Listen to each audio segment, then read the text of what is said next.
right there on her desk, and Fig knew how much she liked to take pictures. Haley was giggling with Madison, and Danny was still standing in the center of the room, too close to Fig's dad, gripping the tin of paintbrushes tightly and staring.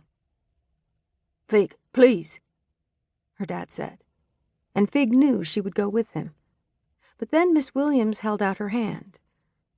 "How about the three of us just go into the hall for a moment, okay, Mr. Arnold? Me, you, and Fig?" Fig looked up into Miss Williams' eyes, soft and kind and understanding. When Fig took Miss Williams' paint-covered fingers and her dad quickly grabbed for Fig's other hand, she felt like she had betrayed him.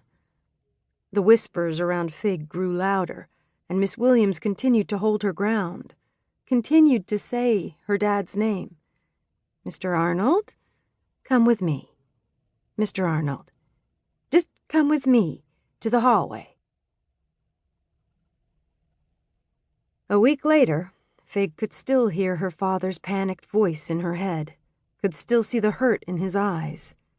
She was also discovering more and more repercussions of that moment, including the lady from Child Protection and Permanency, who, and not for the first time, came knocking on their door.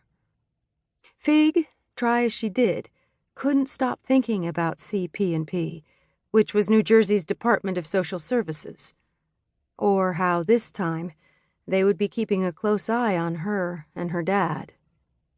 Nor could she stop thinking about how her classmates might figure out how poorly his mind worked, and how, because of that, CP&P could take him away from her.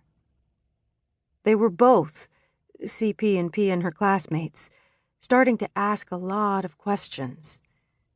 She leaned against the back of the living room couch, looking out the window at the small yellow house across the street, where her neighbor, Miss Minkle, was carrying boxes outside. Miss Minkle was moving, and Fig had to blink back tears watching her. Miss Minkle was a good neighbor. She kept to herself. Sometimes she'd wave, but she never made small talk, and every so often her boyfriend even brought in their garbage cans when Fig's dad forgot, and the wind blew the bins and the garbage all over the road. Most important, Miss Minkle never called anyone about her strange neighbors across the street, unlike Fig's school and Miss Williams. Fig watched from the window as Miss Minkle packed her things into her bright blue car, while the voices from the weather broadcast on TV mingled with the sounds of Fig's dad's slightly out-of-tune piano being tinkered into submission behind her. All of which added to the knot in Fig's stomach. "Is it a hurricane yet?" Her dad's voice was a more welcome sound than his piano.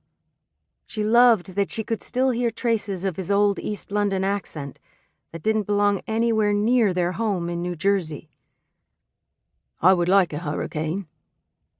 "Still a tropical storm," Fig responded. She did not want a hurricane. "It won't become a hurricane.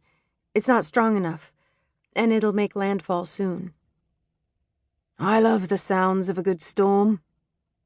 He climbed out from under his small wooden upright piano, leaving it open with its insides exposed.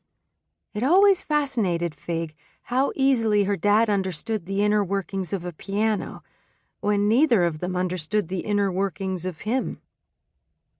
Fig reached a hand up to brush it through her knotty, messy hair.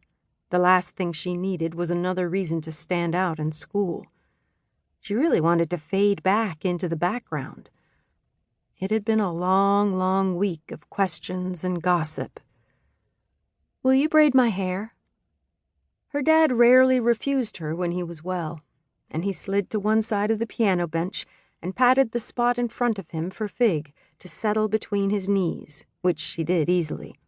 She was small for her age, but she supposed he was too. She never worked up the nerve to ask how tall her mother was. She had been gone since the day after Fig was born, but she could only assume she got her height from him. She handed him her hairbrush, and he ran his fingers through her bedmussed black hair.